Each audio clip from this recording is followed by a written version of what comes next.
It's a great day to talk hockey with Grant McCagg on Habscast. Welcome back, folks. Hasn't been too long. Bit of an emergency podcast, as they call it. I thought I'd come on live at lunchtime here. Obviously, I was doing an interview, a taped recording with Simon Boisvert this morning.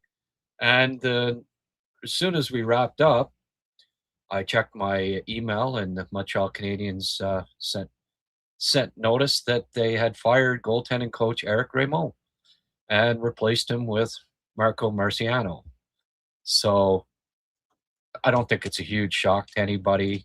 I kind of had been calling for it for the past maybe 3 months. It seemed like, goalies that were getting tutelage under Raymond look good, under Marciano look good. And then as soon as they came up and spent any time in Montreal, the opposite happened.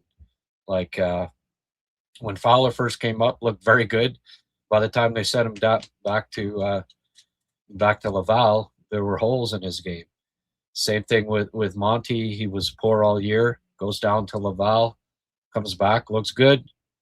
Within 3 weeks of Raymond, having his tentacles sunk into him again, starting to struggle. So, I think it was inevitable. What I wonder if, it signals to me that they still want Monty to be the starter. And if there is a downside to this, the fact that, they want this other voice to try to get Monty's game turned around. Now, I don't think that's necessarily a terrible thing. I mean, ideally, you've got Dobish and Monty both going. Give Fowler a little more time to keep developing down on the farm. But I mean, I just hope this doesn't mean that they don't give Dobish a really solid look as the number one here. Because I think that he's the guy that right now deserves to be starting. He's got the 16-5-3. Yeah, he's not perfect. Yeah, his technique isn't great, but he battles and he wins hockey games. Comes up with saves at the key times. So the other thing I wonder about, and I asked Stu Cowan. I haven't heard back from him yet, but the question is who's gonna be the goalie coach in Laval now? Does Marciano do both? I mean, the fact that he is the goalie coach in both Laval, that Laval plays 20 minutes away from the Bell Center. He could probably handle both. I don't know for sure what the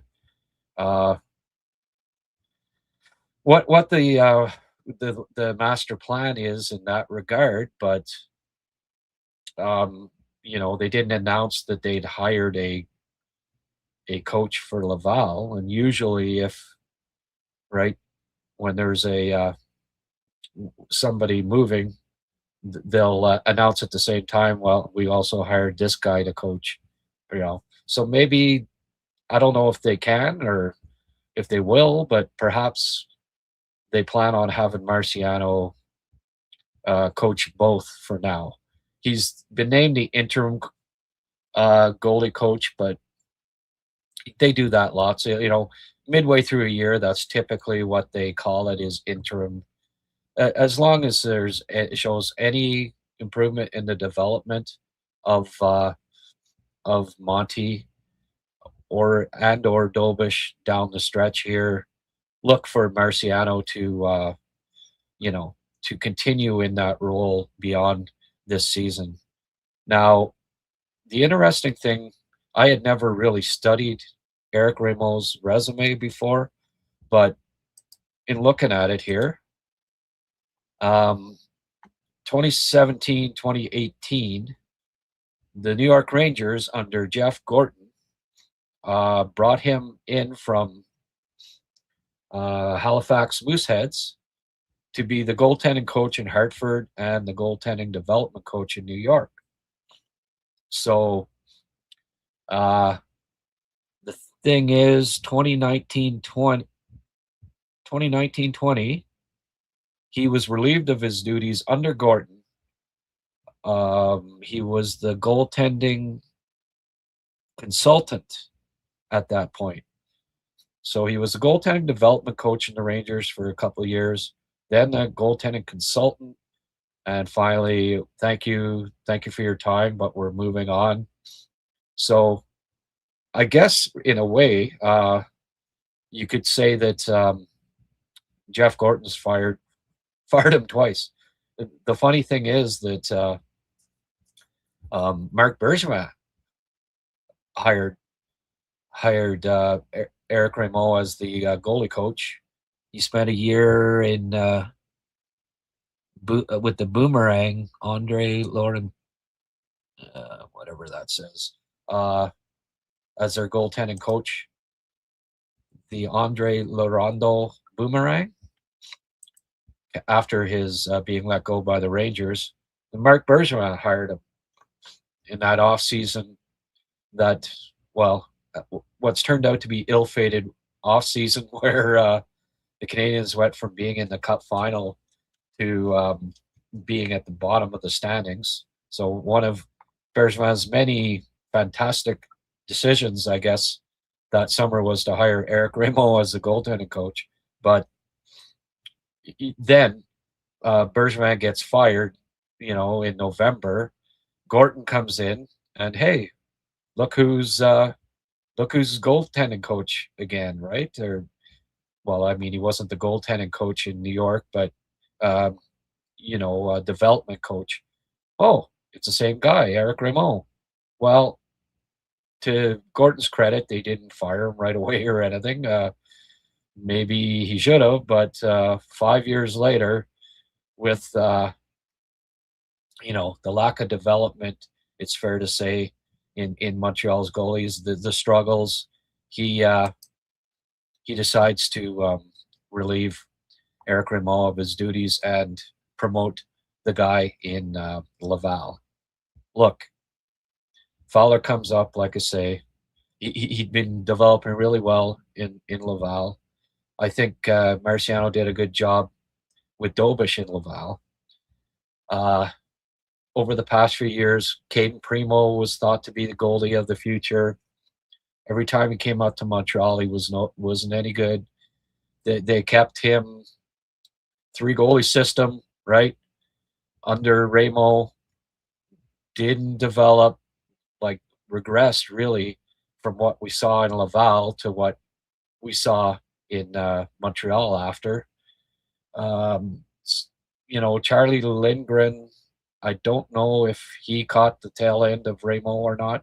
If he did, he was a lot better in Washington. It seems like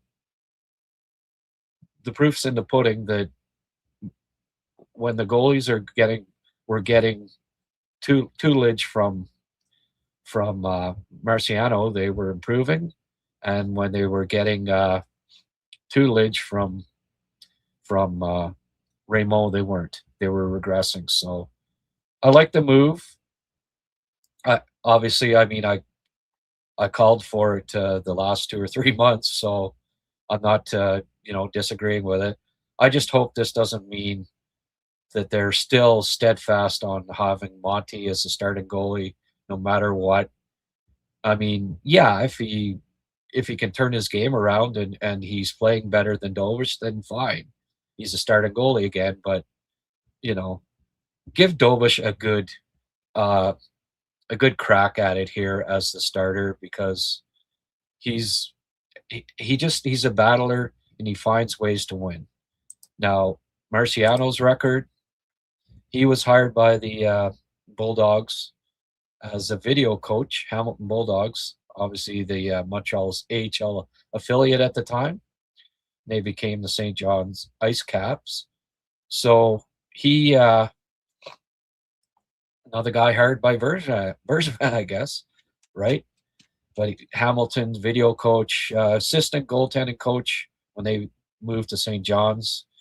By 2017-18, when they moved to Laval, he became the goaltending coach and video coach. So he had that role for 3 years, 4 years, and then became just the video coach in 21-22. Just the goaltending coach. And then also it says here goaltending Canadians.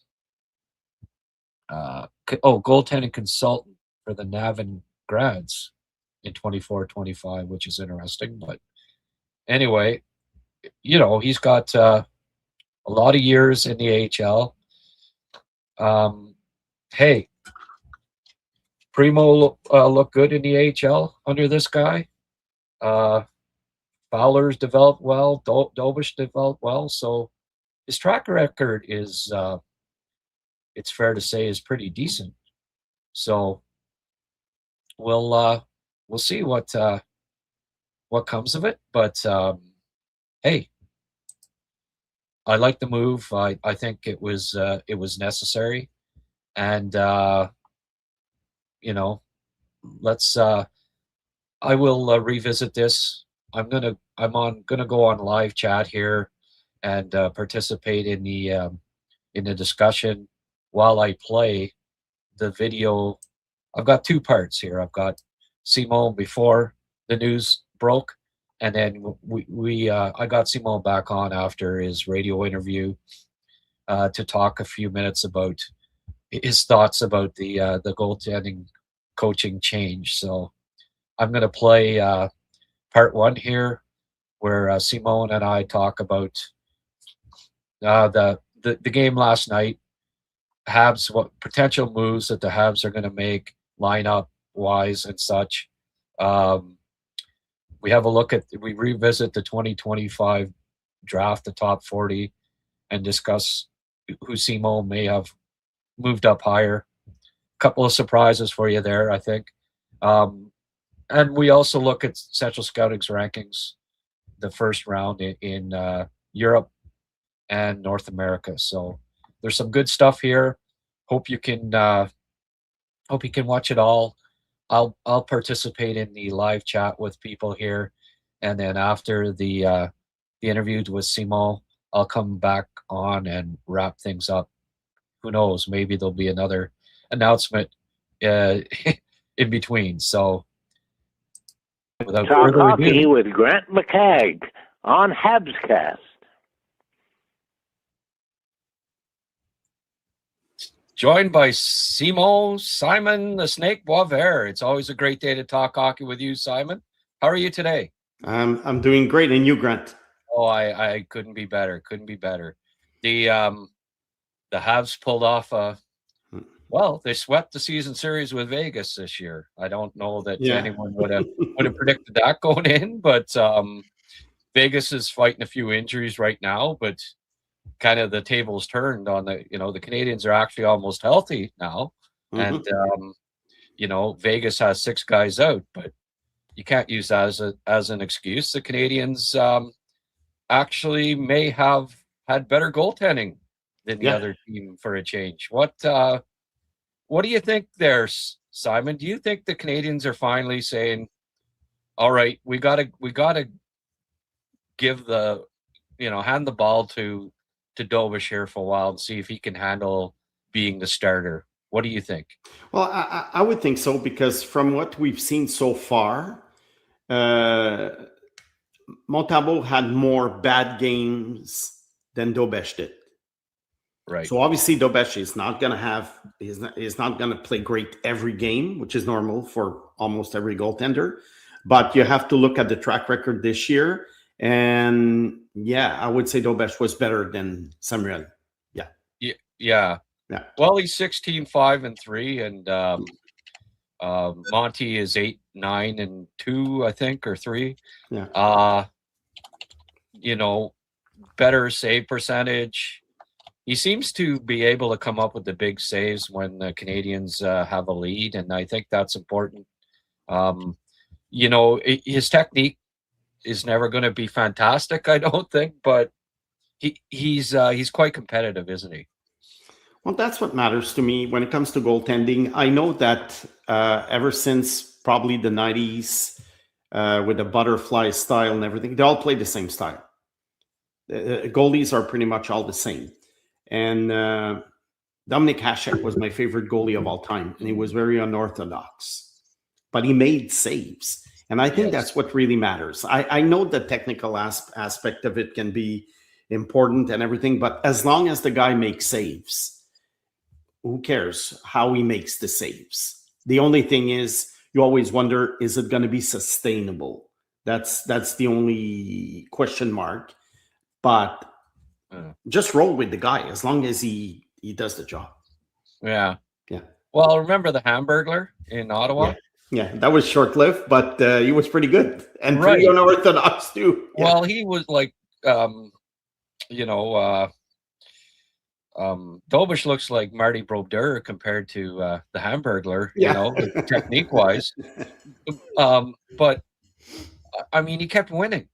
Yeah. So Ottawa rolled with him, and it got them an improbable trip to the playoffs after they were basically down and out, right? So, do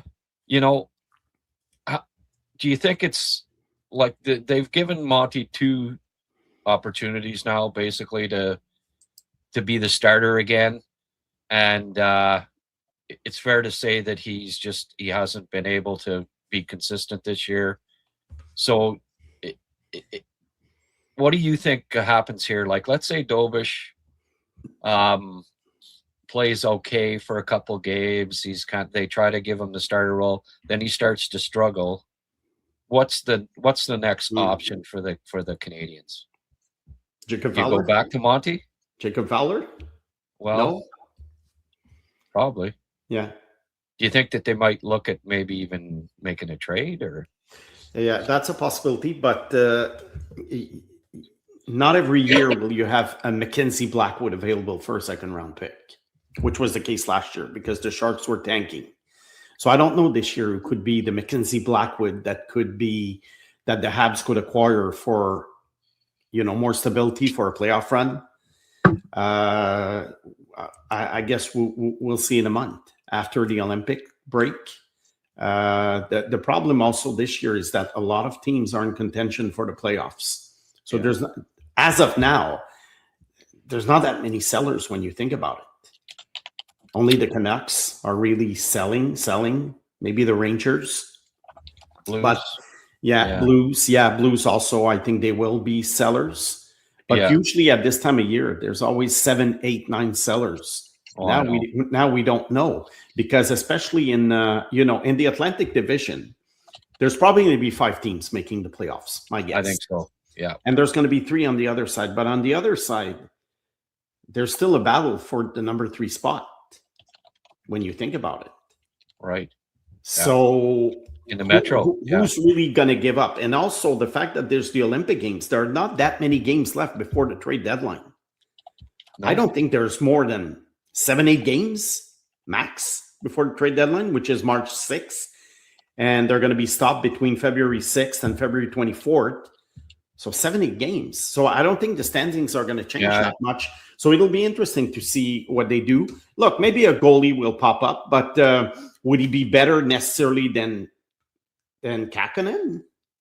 He has to be better than Kakkonen. Otherwise, you try Kakkonen. But I guess probably that ship has sailed because they would have called him up by now, I think. Well, I guess the issue with calling up Kakkonen is you're kind of almost committed to having him up for the rest of the year, right? Yeah, because of waivers. Yeah. Yeah, because if he plays well, someone can pick him up. Right. If he's just average, someone can say, "Oh, we need a number 3 guy or a number 2 guy. Let's pick up Kakkonen," because he has a little bit of a pedigree in the NHL. Yeah. I mean, he has games behind his belt. So that's probably the reason why they're keeping him down. I think you're right. It's because he's not waivers exempt. Yeah.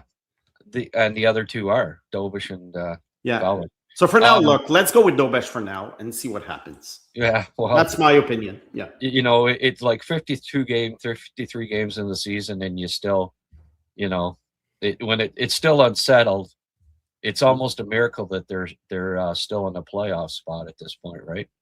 Well, yeah, but they have a great offense. Yeah, they do, and that comes in handy. Mind you, they seem to do it like it's a different line every night lately. Like, when's the last time the first and second line were both playing well, and they still manage to win more than they lose? So if they ever get those top two lines going at the same time, they could be, they could fill the net. Yeah, but it just seems like it's either the first line's going or the second line's going, or last night the Evans line was pretty effective. It'd be nice that if they had all four lines going at the same time, but I don't think any team does really. Well, there's so much parity, right? Yeah. That's true. But even like the top two lines, though. Yeah. Right. Look, it's a cycle. I mean, at some point it'll all come back. Yeah. Well, like the second line lately hasn't been very good. Do you think? What do you think they should do about the top line? Like, I think we talked about this before 3 weeks ago. Texier, like, I don't see him being a top line guy. Do you think Laine's been practicing with Suzuki and Caulfield? It's clear that they need help on the second power play. They've scored one power play goal all year. They've had more goals against the second unit than goals for. And I mean, that's just not acceptable. Yeah, they're fifth in power play, but they could be better. And like, being top two in power play wouldn't be a bad thing. I think Laine obviously would, even if you don't put him on the second power play, if you put him on the first, you can move somebody down and replace Gallagher on the second power play. That's for sure. That's for sure. But do you move Caulfield down because he's kind of similar to Laine in terms of his contribution? Well, I know last year they had them both on the top power play, right? Yeah. And Laine kind of took Caulfield's place. Caulfield scoring a lot of his goals even strength this year. That's true. That's true. Yeah. So he kind of floated around last year when Laine was there, and deferred to Laine being over, because as good a shot as Caulfield has on that left wall, there might only be Ovi that has a better one-timer than Laine, right? Do you think they activate him here before the Olympics? And if they do, does he play on the top line? And if he does, who comes out of the lineup? Look, three-part question. There's 4 games leaving. There's 4 games left. Yeah. Before. I think it'll depend on how they perform. They beat Vegas last night. Yeah. So obviously you don't shuffle a roster that won a game against Vegas. And then, but if you bring in Laine, who hasn't played in months, and we already know that, defensively he can be a liability, do you take the risk, or do you ponder the risk reward aspect of it? Yeah. Like let's say let's say they win another game and another game. When do you bring him in? But if they lose against Colorado tomorrow night, let's say by a 5-1 score, just saying anything, well, maybe it's more tempting to bring him in. The question is, who do you take out? They don't take out Gallagher, that's for sure. They don't take him out of the lineup. Maybe they should, but they don't. How about Texier? Yeah. Can Texier really play every game? I never thought he could play every game. Well, I wouldn't, but it's, it'd be weird to go from like a guy that's playing on the first line to being in the stands. Even though that'd be the guy I'd pick. Yeah. I don't know that Marty is thinking along those lines. Yeah. What I suggested maybe they look at is say, look, we're bringing Laine in, and we're going to do a rotation here. Like, Galley, you're going to sit one game. Bolduc, you're going to sit one game. Texier, you're going to sit one game. Laine, you're going to sit one game. And just kind of, so nobody's out of the lineup all the time, and just it also encourages internal competition too, like keeps guys fresh, also fresh legs. Yeah, just like a platoon in baseball, right? Right-handed batter against left-handed pitcher, vice versa. There are positions in baseball where basically, the center fielder, one plays 90 games, the other one plays 72 games. Right. So why not do it in hockey? It seems like it's not part of the hockey coaching culture to do this thing. No, I know. The platoon situation. Yeah. Yeah. But I mean, it would make sense. And it would. Yeah. And this way, like, Gallagher can't really push back on it. Just say, look, this is a situation we're in. We've got extra guy. We want everybody, but when you're playing 2-3 games in 4 nights or 3 and 5, say to Galley, look, we think it'd be best if, you sit out one of those games and we have you fresher for, so he misses 4 or 5 games the rest of the year, right? Look, they do load management in the NBA now. Yeah, I know. Even stars sometimes have to sit, or they just play 15 minutes, 20 minutes. I see it with Wemby, Wembanyama in San Antonio. Sometimes he'll only play 20 minutes. Yeah, because he's been hurt. It's a long season, et cetera, et cetera. They want to keep him fresh for the playoffs. So if they're going to do load management in the NBA and platoons in Major League Baseball, why wouldn't they do something similar in hockey? Yeah, I do agree. Yeah, sure. They could bring examples like that to Galley and say, look, here's the even soccer 2022 World Cup. Cristiano Ronaldo was on the bench. Yeah, Yeah, I remember that. Yeah. One of the greatest soccer players of all time, and Portugal didn't start him to their last 2 matches, right? So, I mean, hey, if Ronaldo can sit on the bench, Brendan Gallagher can sit on the bench. I agree. On occasion, but hopefully, because I think that conversation has to be had, especially because Newhook's coming back too, and at some point, your top 12 doesn't include Gallagher every night. No. Right? No. Well, I agree. Like when Newhook comes back, then it becomes even. But I think they've got to get Laine in and have a look. I mean, that 8.75 salary, 35 career goal scorer could help the power play. At the very least, showcase him if they want to.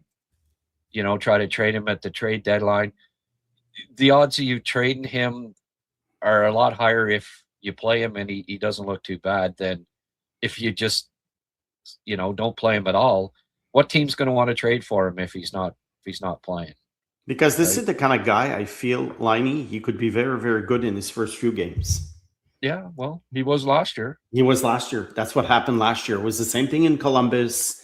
And then he sort of fades away or something happens, but he has a history of being very, very good in his first few games. So perhaps that could be an idea. It's a high risk, high reward situation because look, if on a given game he's directly responsible for 2 goals against, let's say, well, you have to ponder. How much did he help you offensively? Yeah. If he does help you offensively and he scores 3 goals, well, it's 3-2. Well, yeah.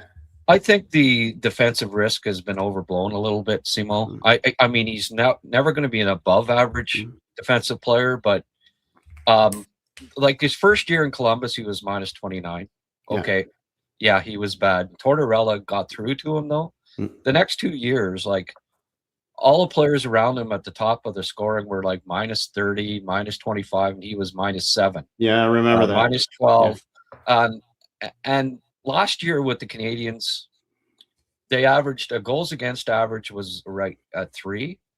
And Laine's goals against average, despite playing with Kirby Dach as a center, who was horrible defensively last year, Laine's goals against average was 3.1 when he was on the ice, basically even with what the team was doing. So if every 10 games he's on for one more goal against, which is it's not the end of the world. Yeah. You know, I think what's frustrating with him sometimes, and I was very disappointed because I liked him a lot 10 years ago.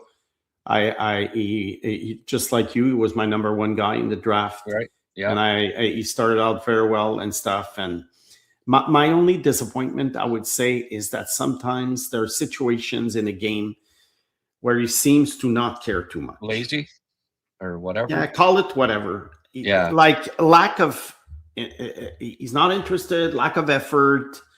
Call it what you will. But yeah. It bothers you. And that's what's been frustrating, because you look at this guy and you're like, man, you could have been a superstar for years and years and years. Yeah, yeah. So I'm not looking for excuses, because, I live with my picks, and, I'm fine with it. I mean, I had him number 1. He's not number 1. I'm fine with it.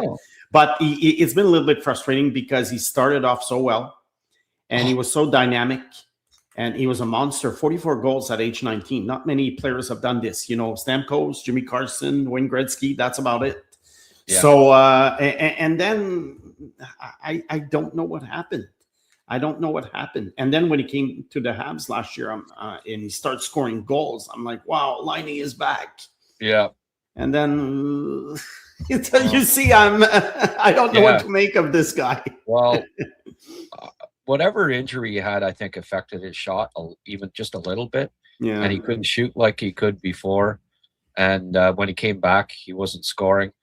And then I think he mopes a little bit when he's not scoring. And he was not good when he came back from his second injury. In 2015, he was at Lake Placid for a summer showcase, the World Junior Summer Showcase. And I went down there, and what I saw was a machine.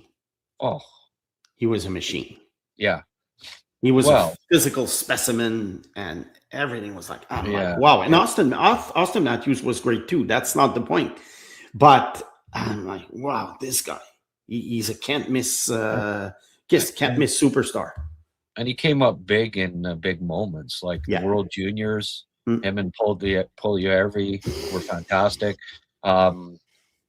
Liga that year in the playoffs, fantastic. World Championships, I think he was the tournament MVP or something like that.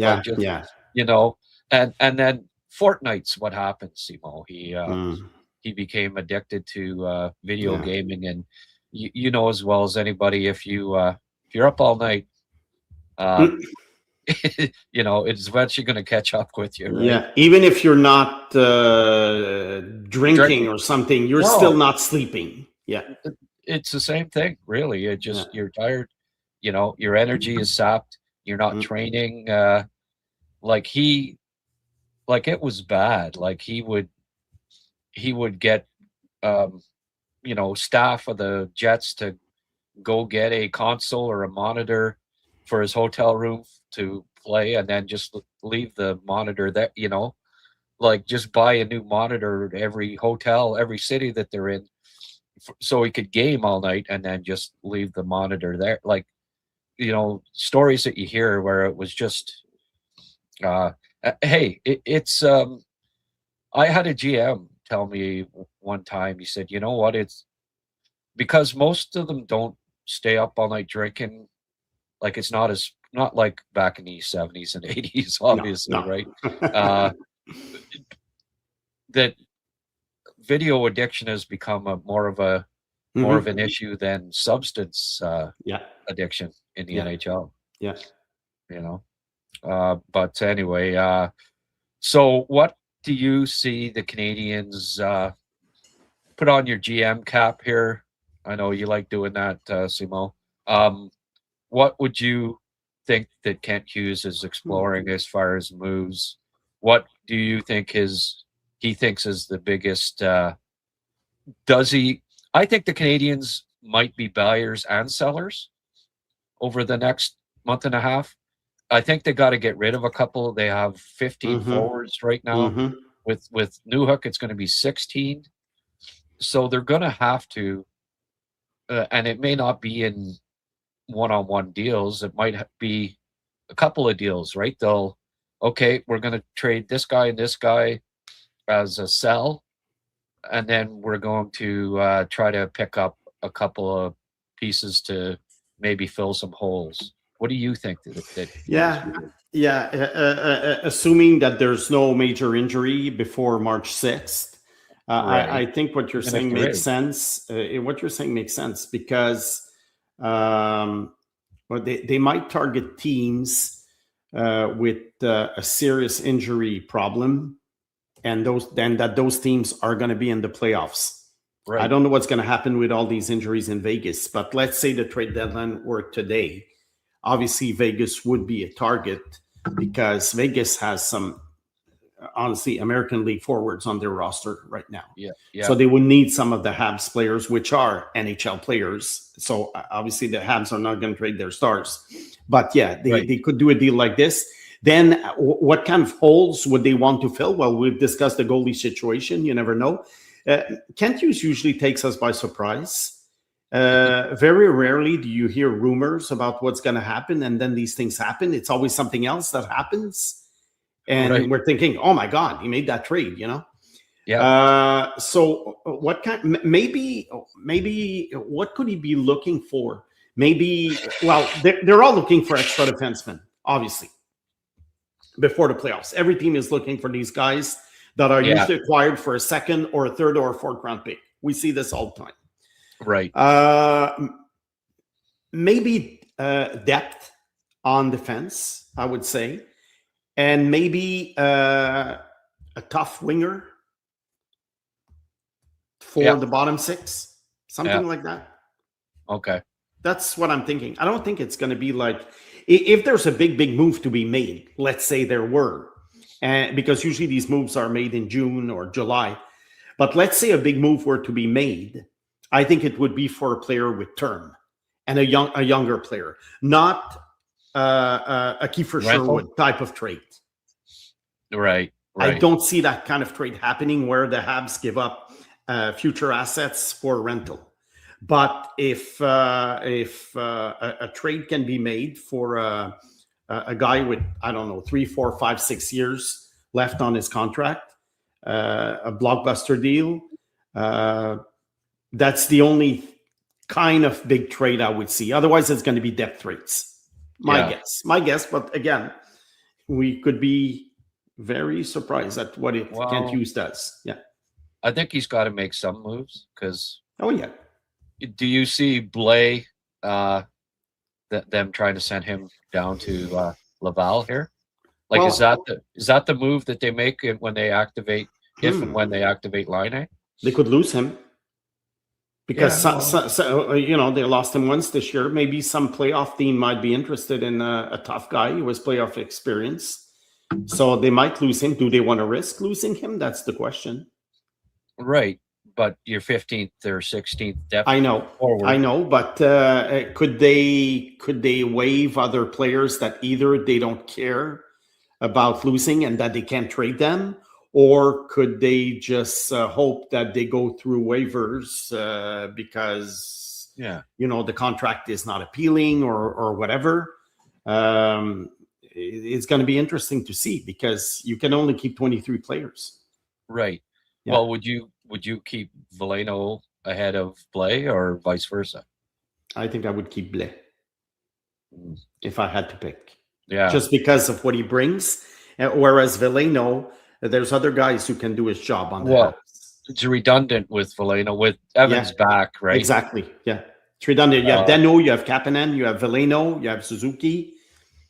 Doc, if you want. So whereas Blais, he's kind of one of a kind. He's one of a kind. Maybe not for every game, but he can play some games and some minutes and bring some toughness, I would think. Yeah, but when you're 15th and then 16th with Newhook back on the depth chart, he may never get in the lineup. So if you lose him, I don't think Kent Hughes loses a lot of sleep, right? Like I don't think he will. No. You know, and I also think that they're going to try to get an upgrade on Blais, like that type of player. Yeah. But Yeah. one that Marty will actually play. Yeah. Because Blais hasn't been in the lineup. No. And that's with injuries he's not been. So, right now he's 14. Laine back, he's 15. Yeah. I mean, Veleno's the local kid that, I don't know, he actually penalty killing better than Evans this year, but that's, I guess, besides the point. Yeah. No. You can't keep everybody, based on certain skills, let's say. Right. Yeah. Well, like I'd say, like with Danault and Evans, and even Kapanen, who kills penalties as well, it's kind of redundant to have Veleno. Yeah. So it might be Veleno, but then Newhook comes back, let's say, and there's no injuries then, So that's why I think that it's going to be a trade. I think so. Yeah, it's going to be a trade. Because they don't like to lose assets for nothing. Like, how often has, Blais would be be the only one that's really, right, that they lost on waivers. So. And even then, they didn't pay much for him. So it's not like... No, exactly. They were losing a guy that they got for nothing, basically. Yeah. So it's not the end of the world. Also in the playoffs, you have expanded rosters, in a way. That's right. So even if you send a guy down to Laval, let's say Veleno, okay, let's say he clears waivers, he goes to Laval, he can always be back in the playoffs if you need him, as long as he's within the salary cap of the 20 players on the ice. That new rule that's going to be implemented.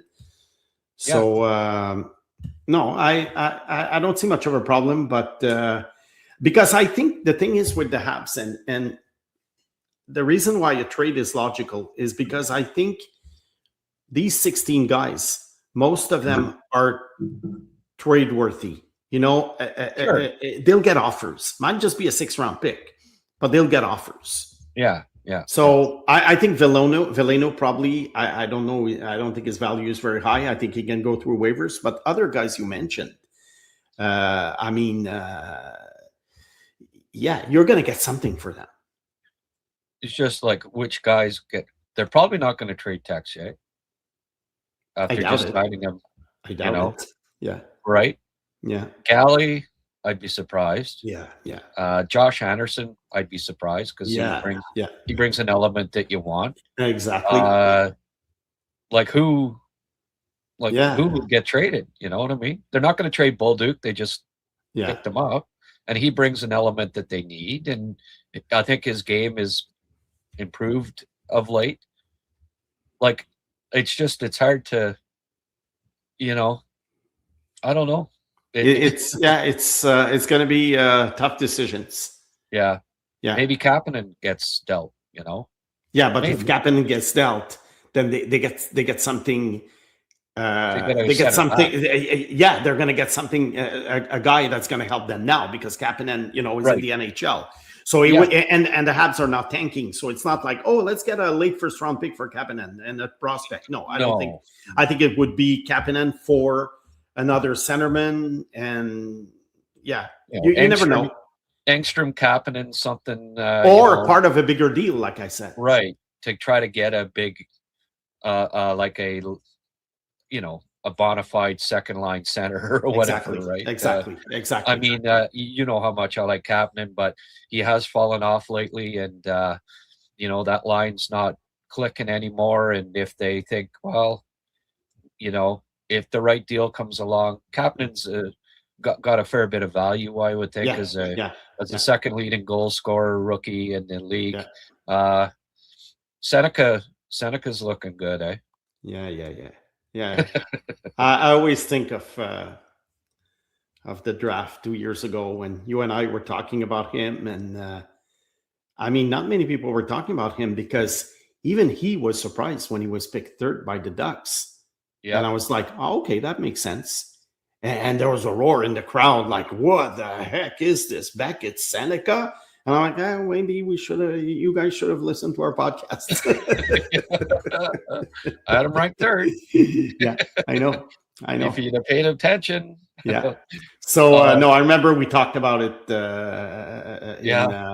a podcast before during the lottery or something, and right. It was like a name that popped up because around November or December, I don't think anybody had him on their first round list or something. Late first, first maybe, and the year before, forget it because he was much shorter. Yeah, he did grow like 4 inches. Now he's become a monster. But it's funny because the 3 goals that he scored the other night, I was thinking he didn't do anything, but he was there at the right place and took the shot, and it reminded me of some of the Kapanen goals. I was going to say Kapanen. Yeah, exactly. 3 Kapanen goals that he scored the other night. He's just there, and then open net, boom. Yeah, opportunistic. Yeah. So we'll see. We'll see if we'll see. But yeah, if Kapanen is traded, it's going to be for a bona fide number 2 center with some other pieces, like you mentioned, maybe Engstrom or something. It's going to be worth it for the other team. Maybe the Blues. I mean, we always hear about Robert Thomas. There's rumors, but I think it would take more than Kapanen and Engstrom to get Robert Thomas. Oh, my opinion. Absolutely. Yeah, it would take a couple of good pieces. Like you'd almost have to look at like Hage being probably one prospect like this. Yeah, but you know what? Thomas and Suzuki 1-2 punch. Oh no! Yeah. 2 of the best playmakers in the league, right? Yeah. Then the Habs become serious contenders even faster than we thought. Yeah. But this is just daydreaming. Who knows what's going to happen? Because I always wonder, why would the Blues trade Thomas when you think about it? Are they doing a teardown like the Blackhawks did a few years ago? I don't think they're going to. It'd have to be an offer that blew them away. I would think so. With some younger guys, but almost ready to step in, or basically ready to step in next year. Yeah, for sure. I would think. There's going to be a new GM also. Doug Armstrong is leaving. So I think Alex Steen is taking over. Yeah. Oh, really? Is that what they said? Alex Steen is taking over because Armstrong is stepping down. So I didn't hear that. No. Okay. Yeah. Well, Google it. I know Armstrong is stepping down. I'm not sure if Alex Steen is the guy who's going to replace him, but I think I read something to that effect. But I know Armstrong is gone. That's for sure, 100%. Swedes are taking over there. They got Alvin in Vancouver. Mind you, he may not be there for long, I don't think. But yeah.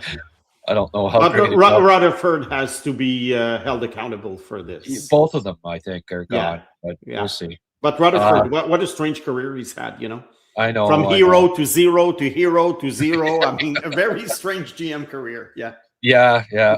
Like Don Waddell a bit too. Don Waddell too. Yeah. Let's have a look at the 2025 draft, the top 40 picks, just for fun here.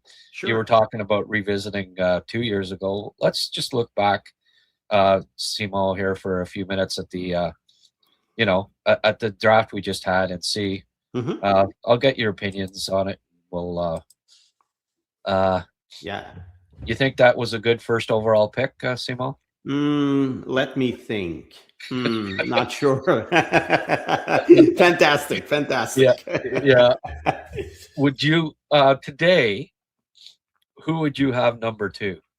You see, less than a year later, it's a little bit hard to redo the whole thing. Oh no! But sometimes you see things that you become worried about, about certain players. So I do agree that there could be some changes. But I still like Misa at number 2. I think the games that he's played, he's fast, he's skilled, he's proving more and more that he belongs. It's very hard for an 18-year-old player to make it in the NHL. Not everybody's a Schaefer or a McDavid. So, and he's a real 18-year-old player. He's not a late birthday. So I'm still good with Misa at number 2. Yeah. So you had him number 2 then, did you? I had him number 2. I'm still good at number 2. I thought there was a big gap between Schaefer and Misa. Right. I still think there is. But I would say I'm okay with Nisat number 2. I think he's going to be okay with the Sharks. He's going to be good. Yeah, I don't necessarily disagree with that. Yeah. I think, you can't just like people, jumping on the McKenna, like the first 2 months of the season, he wasn't lighting it up. Yeah. Now look at him. He's been pretty good the last since. Well, I mean, 2 points a game at the World Juniors isn't bad, and then what he's been doing lately in Penn State, I think he's adapting. So, you can't rush these things, and of course, I mean, and you have to take into account what Visa did last year too. It was pretty, unprecedented, right, for players. So, hey, who would you have 3 then? Yeah, that's an interesting one because I like Frondell. I still do. A little bit hard to judge again. Absolutely. But oh boy, this is a tough one. I would probably keep it at that, but I don't know. I do like Brady Martin more and more. Yes. Yeah, I had him 5 last year. Not surprised he went so fast. Yeah, I did too. Brady Martin could challenge for number 3 right now. Yeah. Well, I thought he was excellent at the World Juniors. You know, but you're going to be shocked who I would have in my top 5 right now. You would be shocked. In what top 5? Well, for 2025, you would be shocked who I would raise to my top 5. Okay, well, let's bring it back. Yeah, you got Jarowski in there. Yeah, the guy is not even on the. Yeah, I have Jarowski in the top 5 now. Yeah, well, yeah, I did a redraft a couple weeks back and had him 8. I didn't, I didn't get that aggressive with it. Yeah, because I do like Kindle. Kindle, yeah, that's true. Yeah, you can't discount what Kindle's done. Yeah, in the NHL. Yeah. I mean, it's still. But what is Kindle's ceiling? That's always what I'm wondering. I had Kindle at 10. I had Zarowski at 17. I think Kindle will remain a top 10 pick when we do a redraft in 5, 6, 7 years. He's proven himself in the NHL, but the question is, what is his ceiling? Is his ceiling as high as Zarowski's? Not sure. No, but his floor is definitely. His floor is very high. Way higher at this point. Than Zarowski. Yeah. And then you got to balance the two. Like you can't just look at. No, he's an NHL player. It's like Michael Misa. If we were in junior hockey, he might have 170 points, and we might still wonder, maybe he should have been taken before Schaefer. Do you see what I mean? Based on what I saw at the World Juniors, I don't think he'd have 170 points this year. But but you know what I mean. It's like Gavin McKenna. If he were in the WHL, he would have 170 points probably. Yeah, and no one would be questioning him as the number one. I know. And so that's why McKenna.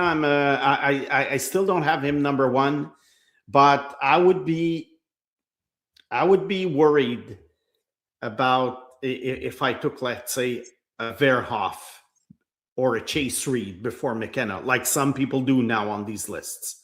I would be very, very concerned that it would blow up in my face. So right now, I would say I have Stenberg 1, McKenna 2. Yeah. Yeah. Well, I think he's got to be 1 or 2. Yeah. Now, you see that one of the reasons why Simon, I said top 40 because I had a feeling that there's Yvan Cornway. Yeah. I had a feeling that you might be saying that that number 34 pick has to be up there. Mm-hmm. These are the 20 to 40 guys. Is there anyone in there that you would move up? Probably Will Horkoff. I would move up. Yes. However, I think Will Horkoff is a fantastic goal scorer, but he does get help from benefit of Michael Hage. Oh yeah. And I tell you, the two games I saw in person, Horkoff scored. Horkoff was great physical presence and everything. He towers over everybody. He's a goal scorer, but Michael Hage did all the plays. Yeah. Yeah, but I would still move him up because I think with a good centerman, Orkov is going to be a goal scorer. When you look at this group here, not a lot of them have exactly had, where you'd say, that guy's should have been top 15, right? Nope. The only guy out of that, other than Zurofsky, for me at this point, and I mean, hey, you look at it in 5 years, really objectively, right? For me, would be Horkov.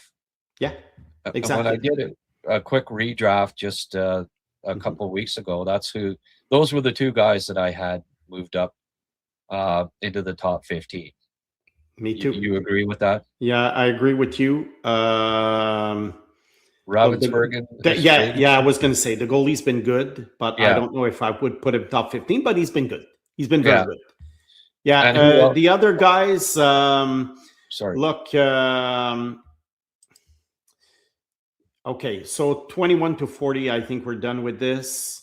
Okay, let's get back. Let's get back to this. Okay, I wasn't sure what you were. I was never a big fan of Porter Martone.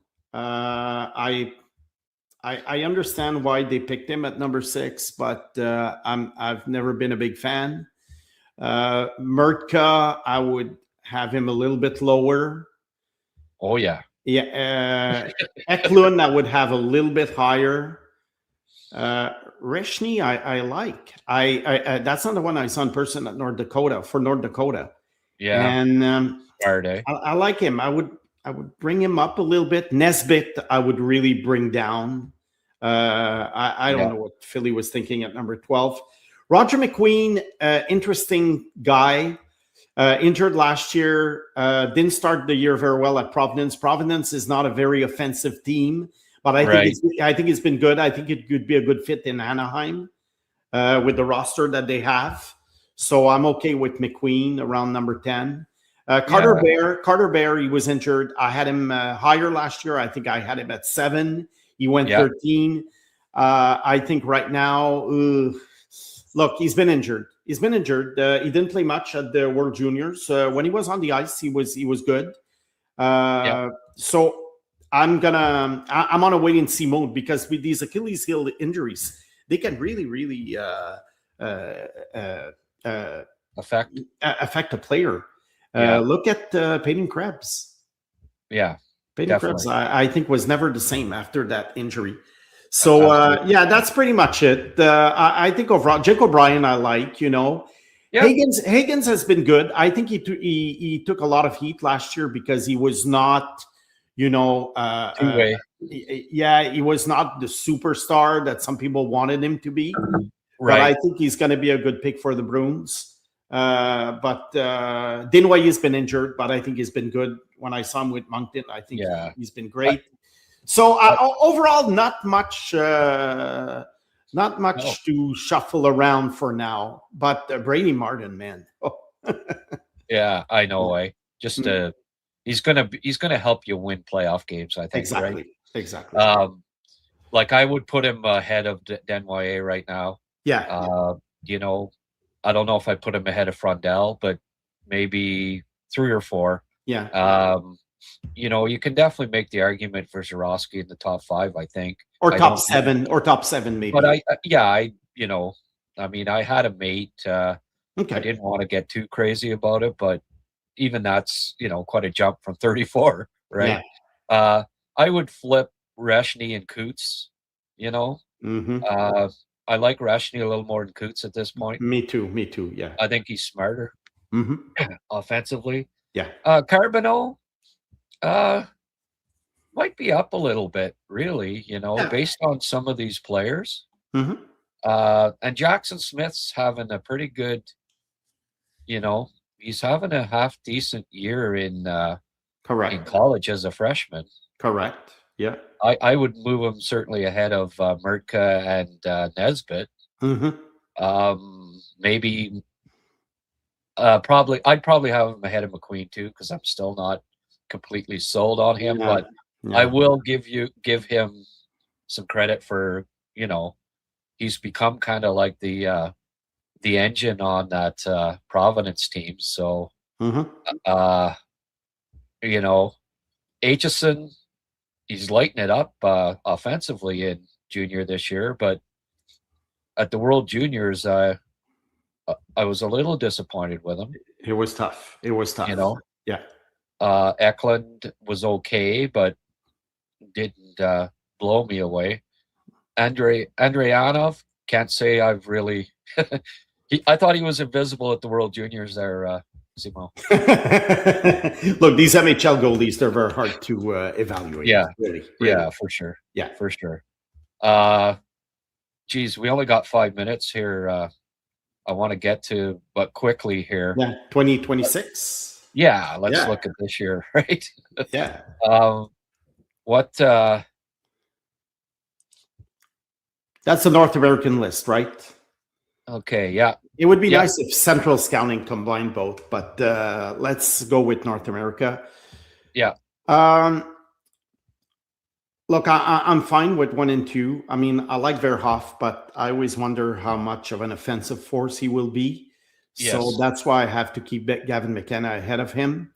I think I would have perhaps maybe Reed before Corrals, but not by much. Chase Reed, I mean, he was in the NAHL last year. Oh, I know, eh? I mean, it's incredible the jump that he's made. Malhotra I like, but I, probably because of the offensive potential, I would prefer to go with Tynan Lawrence before Malhotra, although Malhotra is going to be a great two-way player. Yeah. Lawrence certainly had a slow start in university, right? Like, you know, there were some people that said... I watched the games. I thought he was good, honestly. He has a slow start statistically, but I do think that he makes plays and he can take over shifts. Yeah. So I'm okay. I'm okay with Lawrence. I think it was. He's a good two-way player. Like it was a good decision on his part, you know, to go to Boston University to raise his profile. But just my point being that, you know, like everyone comes down on McKenna for not lighting it up. I know. And then you know, and some even had Lawrence ahead. Oh yeah, I've seen that. Yeah, that's McKenna because of his slow start, and Lawrence. He's putting up points in the USHL. Yeah, well, is he doing it? You know, is he doing it in college his first 8 games like McKenna did? The USHL is not very strong this year. Oh yeah, and it's not very strong this year. Yeah. What do you think of Morozov? Morozov, I remember 2 years ago, I scouted him for the import draft, the CHL import draft. Yeah, and I was impressed. And then last year, a little bit less, and now this year, he's one of the youngest players in the draft, probably the youngest player in college hockey with Lawrence. They're born on the same day, as you can see. I think he's a surprise. Well, compared with 2 years ago, no, but compared with last year, I think he's a surprise top 10. I liked him. I liked him. He made the jump quite well to Miami of Ohio. Yeah. Belchitz, you can't disregard a physical presence like him, and he has good hands. So I would have Belchitz a little bit higher. Hurlbert to me is like an enigma. He's the top scorer in the WHL. He's skilled, but he's not overly spectacular or anything. He's a decent skater, but not a fantastic skater. But he gets points. He gets points on the board, and he makes nice. He has a good shot, and he's a good passer. I think this guy probably could be better than where he's going to be selected, if you know what I mean, in a redraft. I think this guy could go maybe 16, 17, and he could end up being a top 10 player in the draft. I think he could be a little bit undervalued now. Okay. My guess. Klepov in Saginaw, I think, is another one who could be better than where he's going to be selected. Right. And one guy I think is highly skilled, and he has a September birthday, is Wyatt Cullen. Right. He's very, very skilled. Yeah. Yeah, for And sure. and the big drop this year, you and I discussed it before we even saw him live. Ryan Rubrek, I think he is where he belongs now. And you and I had mentioned it last fall at the game. He was very, very disappointing effort wise. Yeah, quite a Yeah. quite the fall for sure. Mm-hmm. Villeneuve. Yeah. I know at one point you liked him quite a bit, had him Yeah. like top 5. Are you do you see him still as a top 10 guy, or was he dropped off a little bit? I don't think he's going to be picked top 10. Am I going to rank him top 10? I'm not sure yet. It's a little bit too early. I want to see the playoffs because he has company in that type of defenseman. Ryan Lynn, he is a smallish offensive defenseman. Yep. So I think for teams, it's going to be like a team that's interested is going to have to choose between Lynn and Villeneuve when you think about it.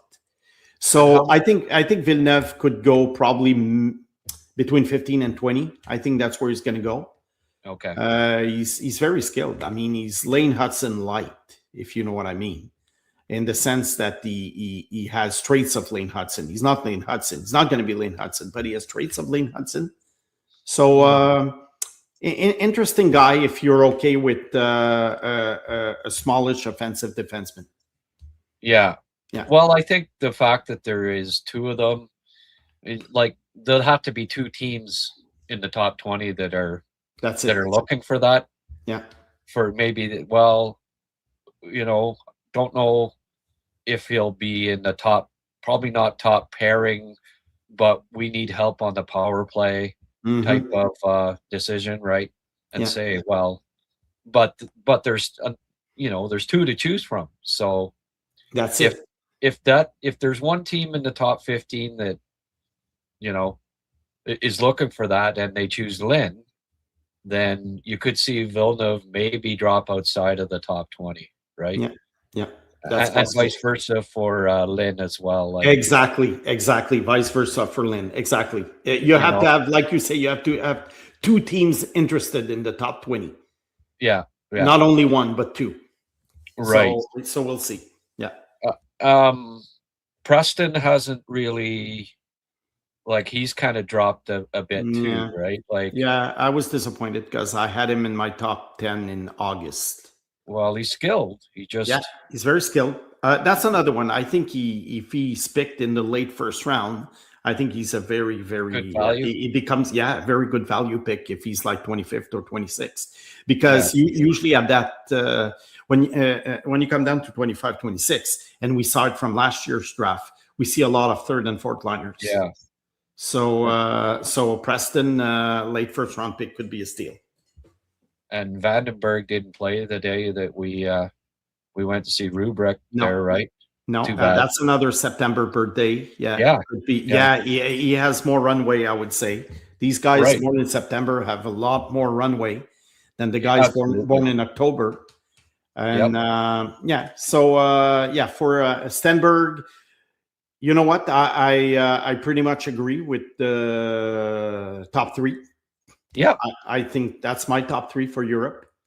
And Viggo Bjork, he's small. He's not a great skater, but he's highly skilled. Skates well enough to get 5 breakaways in big games. Yeah, exactly. Yeah, that's true. He's got to finish. Look, I'm okay with that. I would have Alexander Command a little bit higher. Maybe. Yeah. Well, maybe I would have higher. The wild card, if I had to throw a dart, okay, because I really liked him a lot when he was 16 and 15 and 16, Simon Katoliki. He's from Slovakia. He plays in Finland. To me, that's a dart. You get to the second round if he's still available. That could be a home run pick or a total bomb. But come the second round, if you're willing to take chances as a chief scout, Katoliki, I would try. Okay. Yeah. So that's it. Have you looked at those Russians, Pugachev and? Yes, I have. Pugachev is fine. Not sure he has like a great offensive potential for for the NHL. Big kind of guy. It's not a great year for Russia. Sherbakov, he's okay. Also, I think next year is going to be fantastic. It's a fantastic year for Russians. Oh man, next year. 6'5", that 6'5" freaking yes, kid. Yeah, exactly. It's something else. Yeah. Prisakov, I think. Yes. I think, yeah. And there's a lot of guys next year. I don't know if they're going to come and play junior hockey, but I know that CHL teams right now are really, really going hard after the Russian guys for next year's import draft. Yeah. I looked at that, like the U18 against the U20 Russian games there. Yeah. And that 6'5" kid just blew me away. Oh, yeah. Or whatever his name is. Oh yeah. My goodness. Oh, yeah.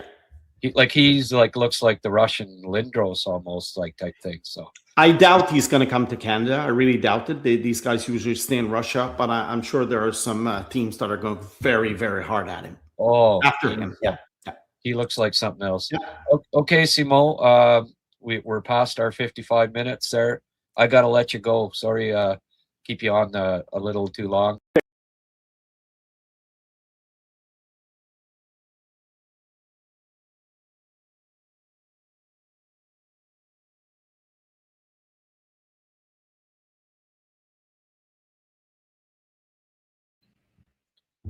Sorry about that. That was part one of our interview with Simon. Simon Boisvert.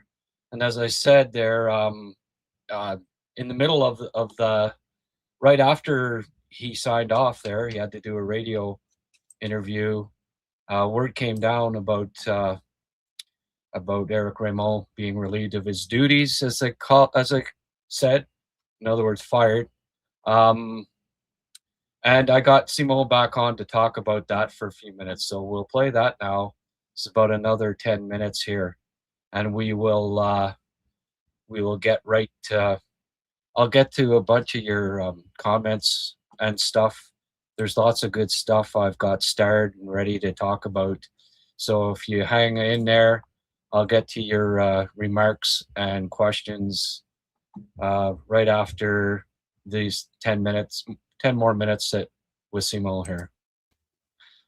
So a little something happened there about 2 minutes after I abruptly cut off Simon. I'll have a little better goodbye this time. He had to go do a radio interview, I think it was, Simon? Mm-hmm. Okay. News came in. I checked my email, and Eric Raymond has been relieved of his duties by the Montreal Canadiens, and Marco Marciano, who was the goaltending coach in Laval, has been promoted to the job. Interesting thing, I was just looking at Eric Raymond's resume there, and I guess Jeff Gorton hired him for New York Rangers as a goalie coach and relieved him of his duties the year before he got canned himself. So I guess this is the second time you could say that Jeff Gorton has fired Eric Raymond as a goaltending coach. Actually, his last year with the Rangers, he was a consultant, I guess it was. But and then Marc Bergevin hires Eric Raymond as the goalie coach, and he gets fired. And Jeff Gorton comes in and gets Eric Raymond back, and held on to him for 5 years or whatever until I don't think I mean, I've been kind of calling for it, honestly, for 2 or 3 months now, and certainly this shouldn't come as a huge surprise to people who have been very disappointed in the consistency of Montreal's goaltending this year. What are your first impressions of the Canadiens making this move mid-season? Well, I think it's not surprising, because that's one position that's been problematic this year for the Habs, very up and down.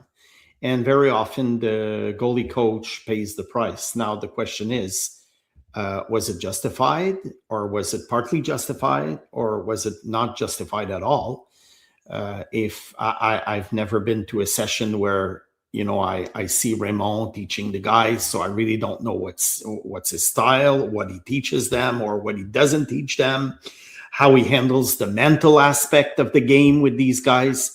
That I really don't know. But it might not be a bad idea because it seems like Marciano has done a very good job. And why not take a chance? Because we were talking about, maybe calling a Fowler or Kakkonen or going with Dobesh all the way. So if you're going to do something, maybe changing the goalie coach can be a good idea. And is it a good idea mid-season? I think there's going to be the Olympic break in a few days.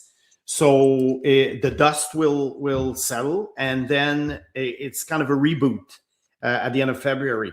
So perhaps things will have been done by then. I don't know how much they're allowed to work with the players during the Olympic break. But that's a good question. But maybe he'll have time, Marciano will have time to work with the guys, and he probably knows them already because, he was in the organization. It's not like he came out of nowhere. So why not? I think I know you were calling for it. I think it's not a bad idea, but again, I can't really judge Raymond's work except that the results on the ice are not very good this year. Yeah. Well, maybe during the Olympic break, Hudson and Demidov can invite Monty and Dobish out the outdoor rink, and Marciano can just kind of hang out, and maybe maybe they can sneak in a bit of consulting there during the Olympic break. But show up, Oh, what a surprise, guys! Yeah. Oh.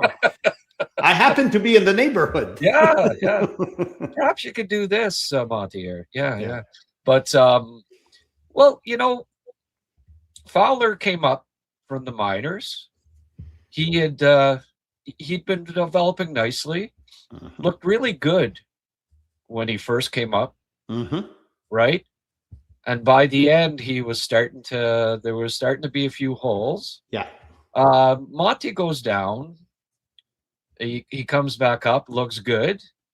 And after a few more, after a couple of weeks of consulting from Eric Raymond, he's not playing well again. So you start to see a pattern there where seems like when they're down being coached by Marciano, they're improving. And then after a few weeks under the NHL goalie coach, they regress. So you keep seeing this pattern.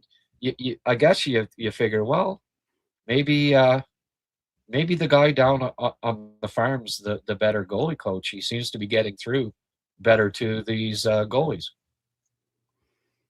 Look, I don't know. I don't know if a goalie can go from good to bad or so in a few days or a couple of weeks. But the evidence, it doesn't look good. It's like in a crime investigation. I watch a lot of cold cases, and sometimes it looks really bad on certain guys, but they're not the culprit. But the evidence looks really bad, and they get arrested. So circumstantial evidence. Circumstantial evidence, exactly. So I know there's a big difference between crime and hockey, but I think you get the idea. Well, it may have been a crime if they didn't fire if they didn't fire Eric sooner. It's kind of interesting that he was fired once and he comes back, and they kept him. They kept him at first, but Gordon and Hughes didn't fire everybody. They didn't do like some GMs do and clean house. I think they kept a lot of people from the previous regime because they gave them a chance to show that they were competent.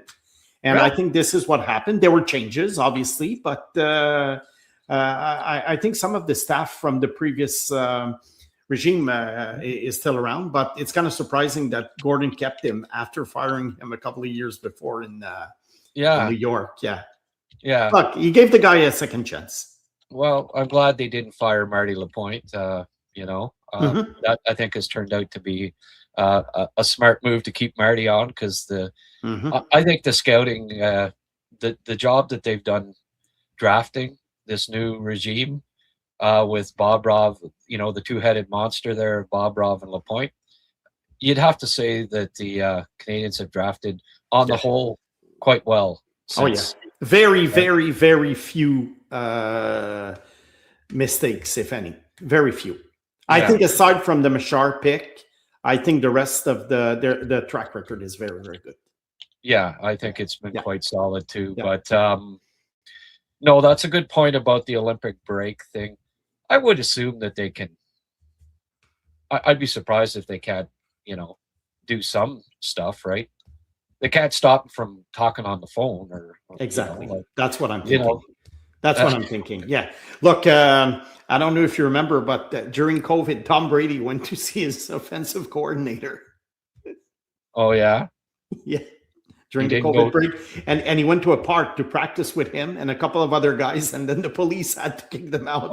Really? Yeah.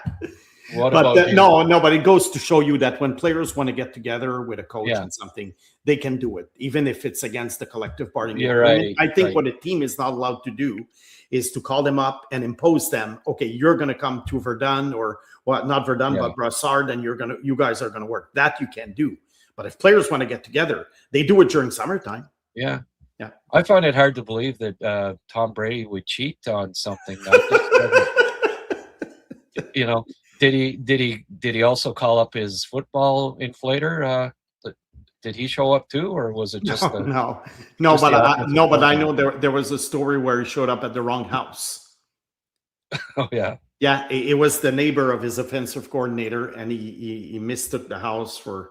Anyway, it was all during COVID. You can find these stories if you Google them. It was funny. Yeah. Geez, that's twice you told me to Google now. Okay, I got to get on my Google machine there. I wonder now, is this another doing this now?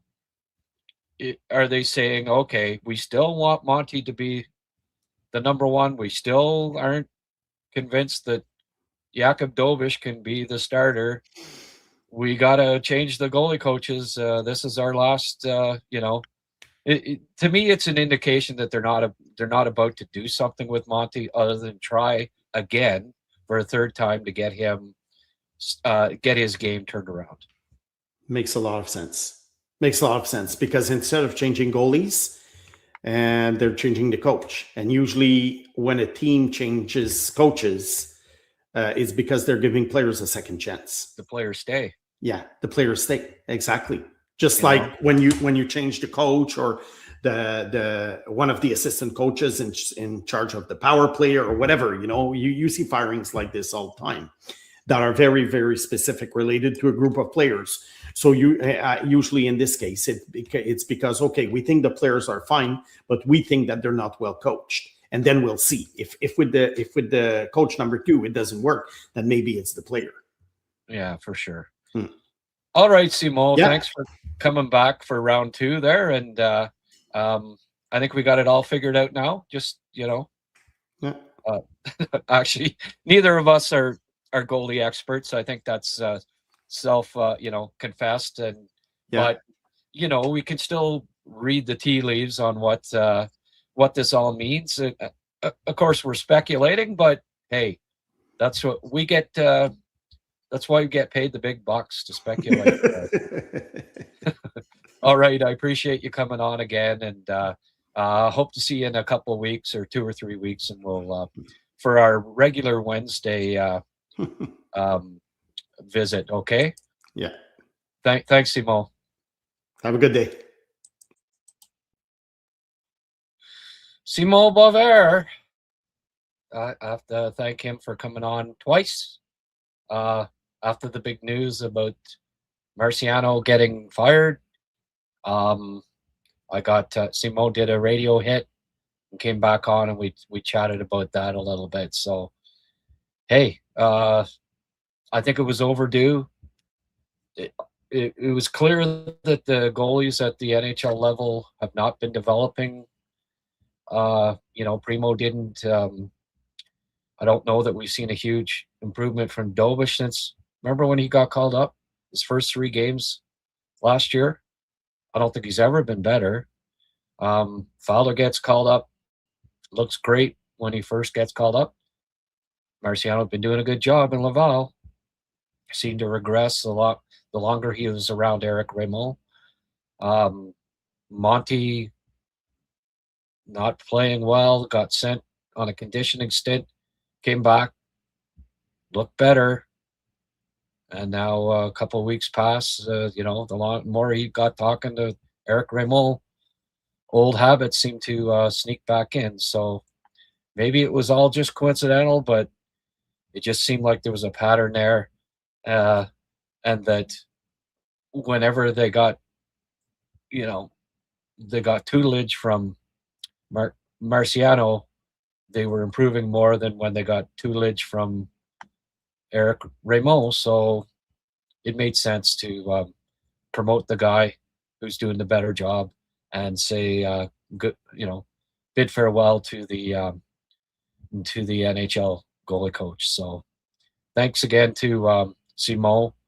We I'd be remiss not to mention my sponsor here, of course.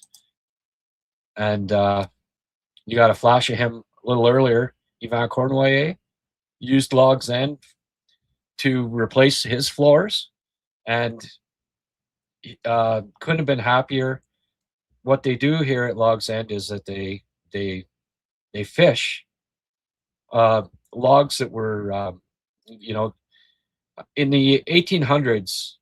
The Ottawa River was like just a major logging river, and a lot of them end up sinking to the bottom. Well, what these guys have done is take those logs that have been sitting there for like 200 years in some instances, bring them out of the river, saw them into planks, plank flooring, and it's beautiful stuff. And Yvan Cournoyer couldn't speak more highly of these guys. Hey, if it's good enough for Yvan, it's good enough for you. Check out their website at logsend.com. And if you do contact them, tell them Grant sent you, and they'll treat you like royalty. So yeah, hey, Samurai Night, great news, but I hope they don't use this and be like, okay, we changed the goalie coach, so we will now give Monty more playing time. Dovish needs to be number 1. Well, if you heard the end of my conversation with Simo there, I brought that up and couldn't agree more, right? That it's exactly what I was thinking. I hope this doesn't mean it's only being done because they just have to have Monty as the starter. I mean, if this improves, if Monty improves under Marciano here, and he plays better than Dobish, then yes, just play whoever's playing the best plays most. I think that's only fair. I think that's what should be done. But right now, Dobish, 16-5-3 versus 8-9-2. You have to go with the guy that's got 16 wins, right? Johnny G, you've been calling for Marciano for weeks now, Grant. I think this is a good move. Yeah, well, I don't think I was the only one. It's it's been a pretty popular opinion, I do believe. I certainly thought that it was hey, I mentioned it at least a couple months ago that it seemed like, hey, one guy seems to be doing the job, the other guy doesn't. Why not, either switch them or get rid of one and use the other. So I'm glad they did it. Newman says that they made the right move. I think most people, I don't think there are too many people, Habs fans, that are upset with this move.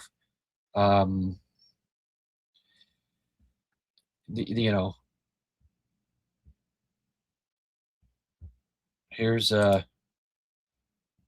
Emil. I'm curious about how many waiver pickups in the past 10 years have taken on the amount of expectation as Montembeault. some people put too much expectation on waiver players, put on for a reason. Well, I mean, he ended up being a pleasant surprise, right? To the point where they thought they could get rid of Jake Allen and have Monty as the starter. So, I mean, kudos to him for the improvement, and I guess that's why they kept Eric Raymond this long, right? Montembeault went from being a waiver pickup to being the starter on Montreal. I think he, top 3 in goals saved above expected last year. But for whatever reasons, he's lost it, and Eric didn't seem to have the solutions. So I just hope it's not being done strictly for Montembeault's well-being, because right now Dovish has earned the starting spot, and here's hoping that they give him a fair opportunity of being the starter for now. Skoy George, this offside rule has to end, ruining the game for me. Well, I went into it last night there, I think, and it's been brought up before, when it gets to the point that the other team has touched the puck after this supposed offside, that they can view, like 5 minutes could go by and they could go back and say, well, look, it was offside back here. As somebody said, if it leaves the zone, can they still, I think maybe if it leaves the zone, right, they can't challenge it as an offside if the play keeps going on. Certainly if the other team came down and scored a goal, right, can Marty challenge and say, look, we were offside further? I don't think so, right? I don't know all the ins and outs of that, but I'm assuming that once the puck leaves the offensive zone and they come back, then it can no longer be challenged at that point as an offside, right? But I mean, you could go 3 minutes in the offensive zone with the puck, and they could challenge it. You score a goal, completely dominate the other team, and they could challenge because it was offside 3 minutes earlier, which to me is pretty ridiculous, because it's pretty apparent at that point, and it was apparent last night, that the being a quarter of an inch offside had nothing to do with the goal going in, as it usually doesn't. Of the teams that seem to be sellers, I can't see much that would be reasonable for the Habs. There's a few. I think the Habs might be sellers. They've got too many players.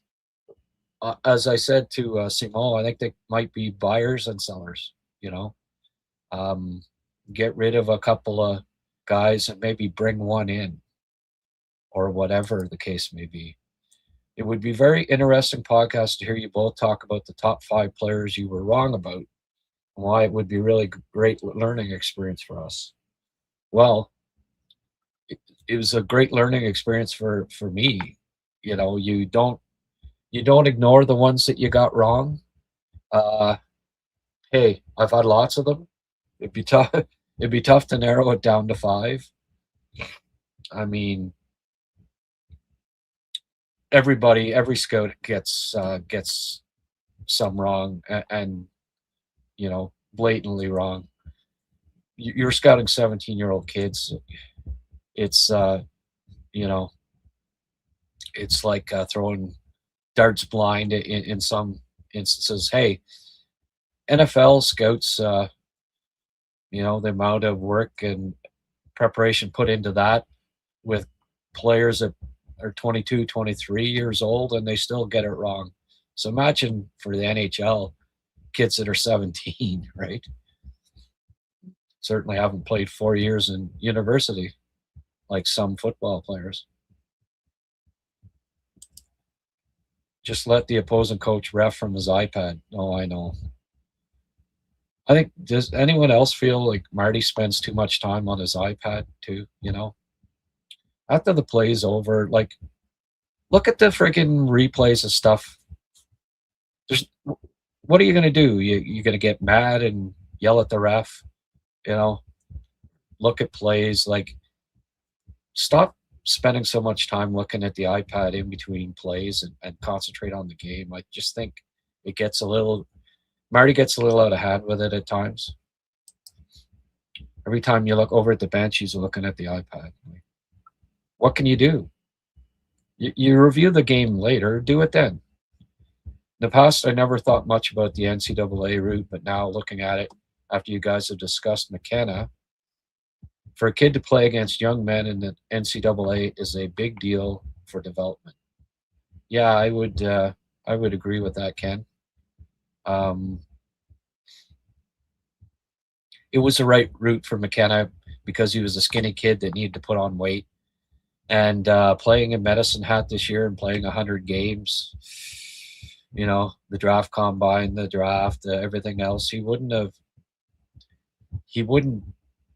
have gained much muscle. And I think when you play like 30, 40 games in college with their facilities, the gym, training, all that stuff, it was in addition to it being a step up in level for a kid that really didn't have much else to prove at the junior level, given how dominant he already was.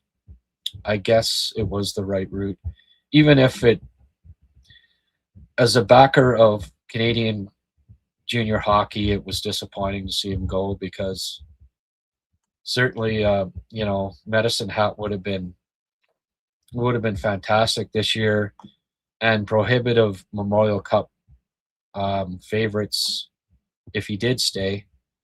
But hey, he's got Penn State 5th overall. They might play in the Frozen Four too, so that's perhaps even better for your development, getting to play, go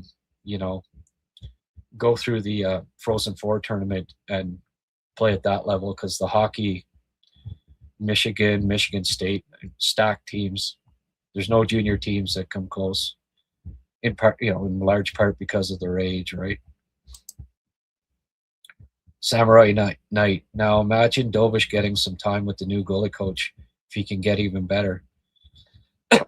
Well, it's his old goalie coach too, right? Like Marciano had Dovish in Laval and did a good job with him. So, there's good in that. There's familiarity, right, already. So he did a good job of developing him at the AHL level, and hopefully that can continue, at the NHL level. As Kenny kind of echoes that, saying Dovish looked real good in Laval under Marciano's tutelage. Right.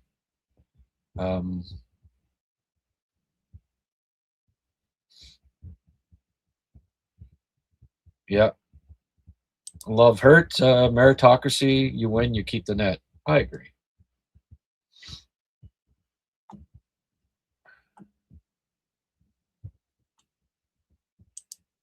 Maybe the coaching change is not just about coaching, but his goalie selection. Maybe he was fighting for Monty being number one, getting matches while the team was skeptical about his judgment. I think, yeah, but at the end of the day, I'm pretty sure, maybe I'm wrong on this, but I think it ultimately Marty made the goalie decisions and not the goalie coach. But that's, I did wonder about that. That's possible, but I think ultimately the coach ends up making, the decisions on who's in the lineup and who's out. Like, I don't think Stefan Robidas is saying, well, Jack Eye's out, and maybe he does, and maybe the goalie coach does, but I think, Marty runs the power play. Marty does the, when they call a timeout and they drop a play, it's Marty. So I'd be thinking that it's probably Marty that makes the goal, the ultimate decision on who starts each night. Kenny with a good point about all these back-to-backs that they played had an effect on the goalie rotation, but hopefully that's over. Yeah, that's fair. Oh, I just quickly, hey, coaching can be tough on a at the NHL level, especially in the fishbowl that's Toronto. Like, I got thinking about it there today when I saw, a recent close-up of Craig Berube, and just have a look at the difference between when he got hired as a coach and what the before and after. Like, tan, happy, healthy looking. Coach Austin Matthews for 18 months. Look what you look like, right? Craig Berube is a good guy. Larry Robinson loved his time with Chief in St. Louis, and talked about just how great a guy he is. But I don't know, it wears on you being coach in Toronto, eh? You look at that. Anyway, I thought that was kind of amusing. Broken down off the highway waiting for CAA, had to shut off vehicle. It's getting cold, but good timing. You're doing this, Grant, as I wait however long. Oh, wow. Too bad we couldn't send a few bucks Glenn's way, eh? At least you got CAA. I bet you're happy about that now, eh? What highway are you broken down off of? Don't tell me it's the 401. Do you think that goalie coaching could really be the problem, or is this a desperate measure to try and improve goaltending?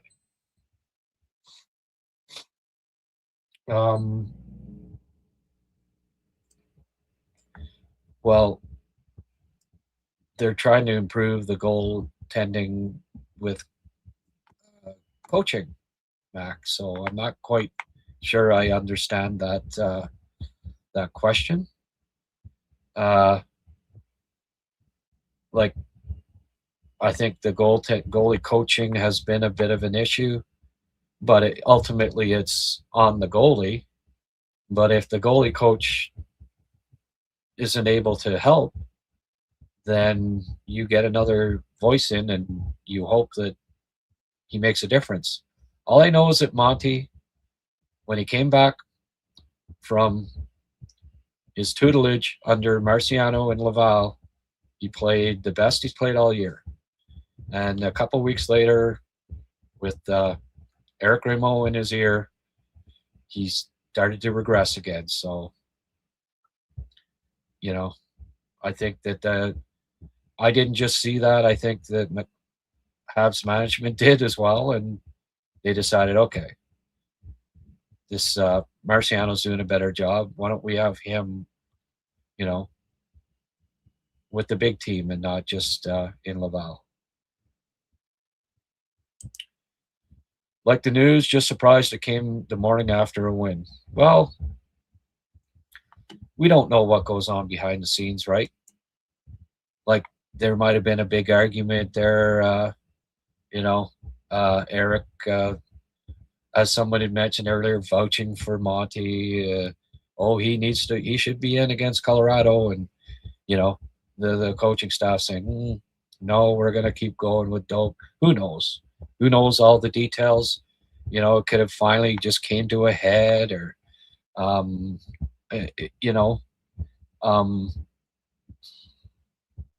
the fact is that Dobish is playing better right now. I think they want two goalies going, and there's no perfect time to do it, but just coincidence that it came after a win. It wasn't like Monty was a net, right? The move had to be on their minds for a while now. Yes, coincidental timing with the win, I guess. Yeah, exactly.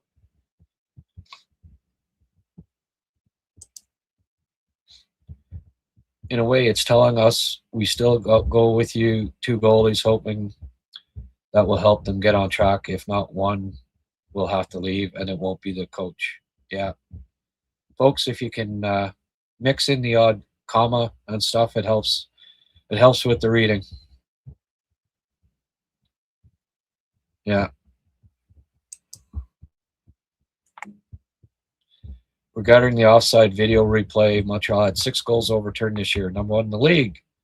1 goal against overturned. Yeah, well, hey, there's quite a coincidence, eh?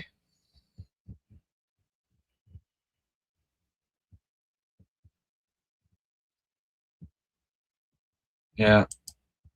Apparently, Mariano interested other NHL teams so they can secure him with an NHL contract. Well, hey, it's more than that. It's the fact that, you know, the main guy's not doing his job, and he is, so that more than anything. First, I thought you were talking about Tony Marinaro. Okay, what? Or Rivera, Mariano Rivera. Would a goalie coach be involved in Marty's decision on who starts each game? Again, I don't know. But I would think it'd be up to Marty, right? My issue with offside video replay is the spirit of the offside rule. When introduced, the intent was to prevent a player from waiting in the middle of the zone, not about 2-inch offsides. Well, but you knew that was going to, you know, that would be the ultimate result, right? Monte worked also with Marciano, then came back way better, right? I did mention that. Marty may take all the impact, then make his decision. Yeah. That gym accident looks bad on Berube. Roger, I know what happened. I'm just making light of it, right? Obviously, you know, stitches in the head came from something. It wasn't just, he didn't have a frontal lobotomy, I don't think, right? Because, anyway, I guess that went over the head of a couple of people. Hello, watching back your pod with Snake, Luchenko, Martin, Nesbitt. God help us. The Flyers are stuck in mediocrity.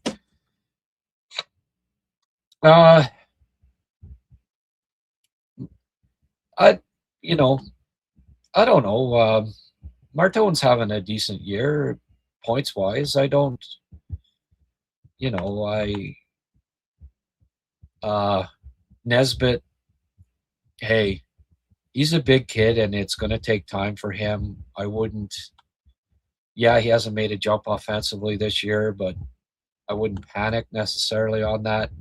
I like Berglund and Ruohonen at the World Juniors. So, yeah, some guys maybe don't look as good for where they were picked. Some other guys look like maybe they were good picks that were later. That happens with draft classes like Montreal. You know, they picked Machar 26 and Hudson 60, whatever, 63, 64. You know, fair to say Hudson looks better than Machar, so it balances it out in a sense, right? You look at the totality of your draft and not just one or two specific players. You know, I wasn't a huge Martin guy, but I still had him ranked about where they took him. Nesbitt, I had him at the end of the first round. I thought 12 was high for him, but it was clear what they did with this draft class. It was, hey, we've got Brink, we've got Michkov, we've got, you know, Konechny, yada, yada, yada. We need some big guys to augment these players. And so they drafted big. And when you draft big, you got to be patient because big guys take longer as a rule. Thank you for answering. Love the podcast. Hey, Mark, no problem. Thank you for coming on, and thank you for joining in the chat. Rumors swirling around Tippett, Brink, Ristolainen. Habs have any interest? Ooh. No, I don't think so. The only one that perhaps they'd have a bit of interest, I think, would be Ristolainen. But is he a righty or a lefty? If he's a righty, perhaps. If he's a lefty, no interest. I don't even want to try to spell his name. Maybe you can answer that. Monty regressing. Maybe that was the best move, sending Monty on conditioning. Showed multiple problems. Yeah. Marty brushes off tactical questions regarding goalies, saying it's not his specialty. I feel even if he has the last word, probably relies on the goalie coach a lot.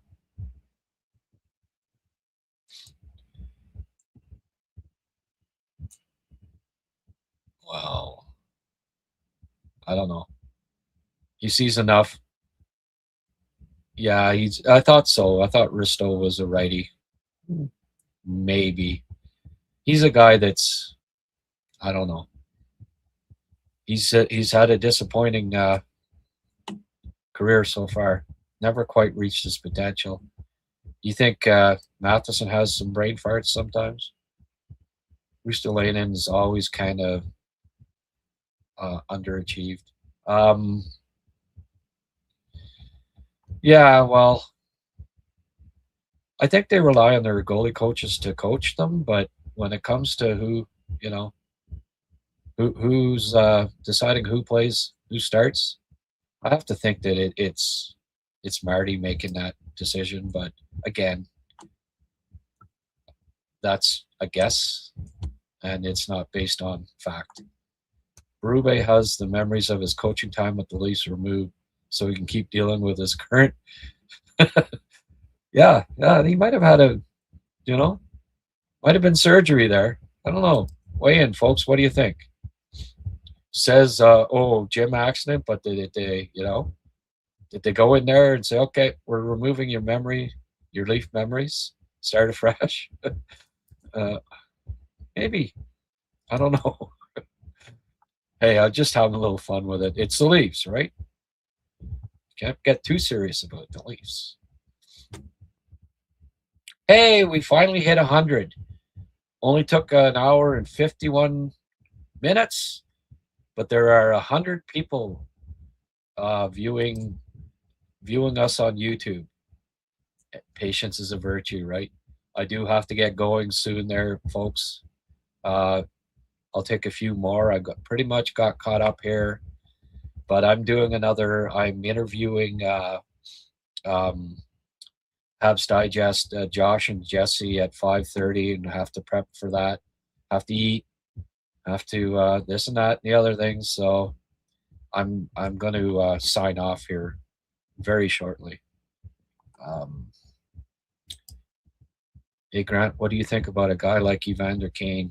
Yeah, I've been asked about him before. I don't know. He's not, people have issues about picking up Binnington because he might hurt the dressing room. Well, what about Kane? I don't know. He's kind of a bit of a yahoo guy at times. So I'm not sure. I mean, you never know what you're getting with him. He's inconsistent. Had a great playoff 2 or 3 years ago and then kind of fell off.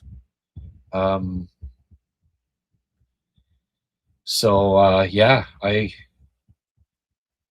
I wouldn't, but if the price wasn't that high, if they know, do their homework and know,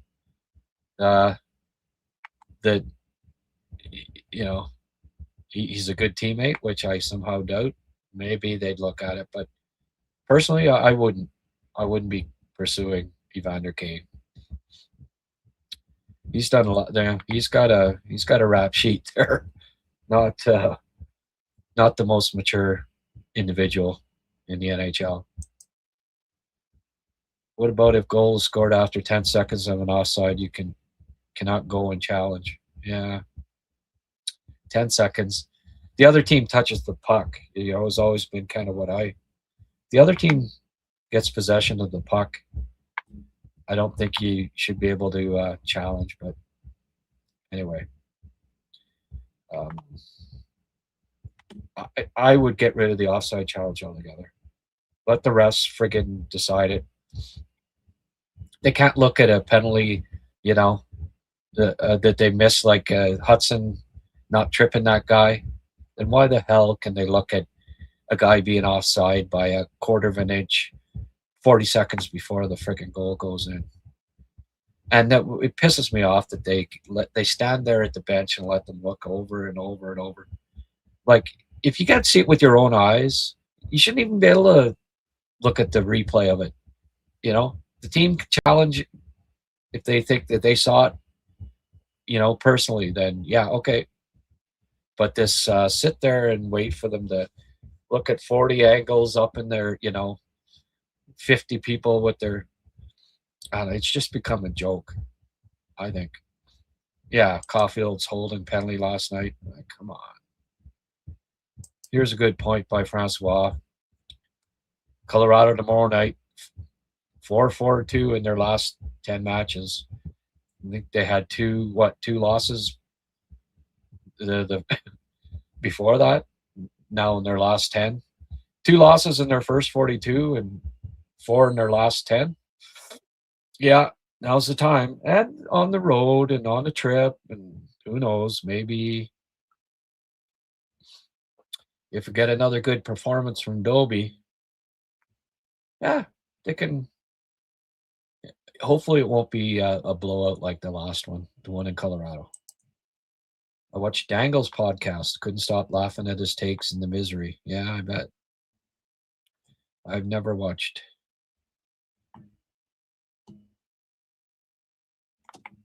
I saw multiple people not liking Doc last match. He drove the puck to the net. Great pass to Evans. He is quite visible on board battle. You know, a lot of people, it's, oh, Doc didn't get a point. Oh, didn't like him. Doc didn't get a point. Didn't like him. I haven't minded him since he came back. He's not hurting the team defensively. And that was the issue with him last year, right? His skating's looks improved. He's in better shape. He's been physical. That line was the best Habs line in the first period, and a lot of that was due to Doc. Doc doing good things, good on the forecheck, good on the cycle. Yeah, I've had no problem. And keep in mind, he's playing on the fourth line, right? You can't expect miracles. He can make, you can make 8 good passes to Evans, and 7 of them won't go in the net, right? Evans managed to score 1 last night, but it's rare. He's not a goal scorer. So just expect with him, keep in mind his line mates, and that he's just coming back from injury, and don't be expecting him to light it up playing on the fourth line. Just, keep the puck out of your own net, compete, and the timing takes time and all that, and eventually he'll be rock and rolling. Colorado plays tonight, so the back-to-back thing, road trip, exactly. The Canadians shouldn't be big underdogs. They'll be underdogs, but right now Colorado's in a bit of a lull. They're on a roadie. The old they seem to pile up the several games and a few nights when these teams go on the road trips. And yeah, hope they can beat them. Not many people would have said, well, they'll get 4 out of 4 against Vegas and Colorado. Well, maybe they can. Halfway there. Us as fans can be overly critical of players considering our own expectations for them. I think a lot of fans can't get out of their heads that Doc was drafted 3rd overall. Well, there's always that, you know, just like the undue criticism on Slav his first 3 years. Why isn't he an 80-point scorer? He was the 1st overall pick. Yeah. In a so-so draft class, a 6'3" kid coming from Europe, you expected miracles right off the bat. And Rantanen took 3 years, till he was 21 to figure things out. Like, it takes time.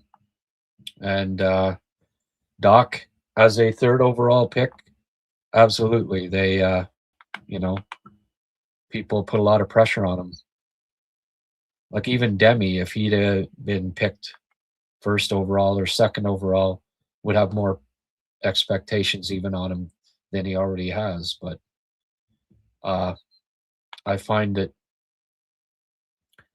and I've said it before, if you're a fancy player like Hudson and Demidov that can make, really skilled stick handle moves, people are a lot more patient with your mistakes and your poor play. Like Demidov was not good last night, but do you see anybody whining about it? No, because he, good, decent point totals and he's so exciting to watch. Like Kovalev, people didn't really rail on him. Fans didn't rail on him too much, even though he drove you crazy. If you from a true hockey, if you were a coach, we would have drove you crazy at times. But in Subban, same deal. But because they can lift fans out of their seat on occasion, they get a lot more leeway, right? Expected goals, Corsi, Fenwick, line 1, 2, and 4 dominated yesterday with only line 2 struggling. Line 2 had a great protect the lead shift in the 3rd. Yeah, I liked Cappy's defensive play last night. He's been lost in the offensive zone the last 5 or 6 games. I'm not sure what's going on with him.